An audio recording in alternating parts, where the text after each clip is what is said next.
Donc, vous avez eu un défi donc, samedi après-midi. C'était donc d'évangéliser vos voisins.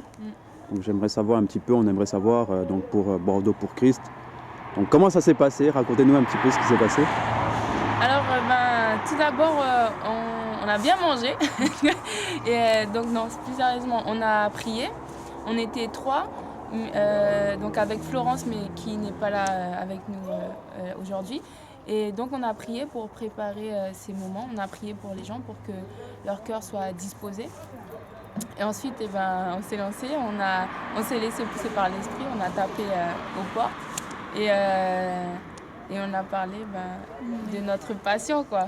Voilà. Jésus, ça a été très enrichissant parce qu'on a parlé avec des personnes de différentes nationalités, des hindous, des musulmans. Ouais. On a parlé de la Bible, on a eu à faire souvent même la jeunesse pour expliquer le christianisme. On a donné une Bible à une fille et le fait qu'on soit avec eux là, ça nous a permis de pouvoir mieux les aborder. Et voilà. Donc ce qui était bien aussi, c'est le fait qu'on soit à 3 en fait. Oui. C'était plus facile parce que pour certains, d'autres étaient plus à l'aise pour pouvoir répondre, je sais pas, mais le fait qu'on soit à 3, c'était plus facile parce que du coup, on avait plusieurs points de vue différents, avec des expériences différentes, donc du coup, qui pouvaient coller pour les différentes personnes en fait. Ok.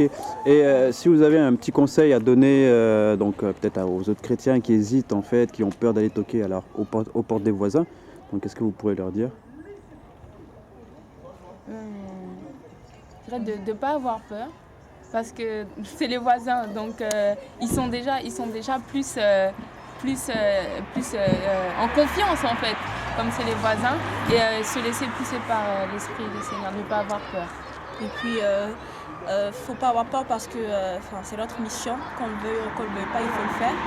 Et il faut être stratège et se laisser conduire par le Saint-Esprit. Amen. Gardez la joie du Seigneur, c'est la force. Okay. Bordeaux pour Christ. Ta présence fait la différence.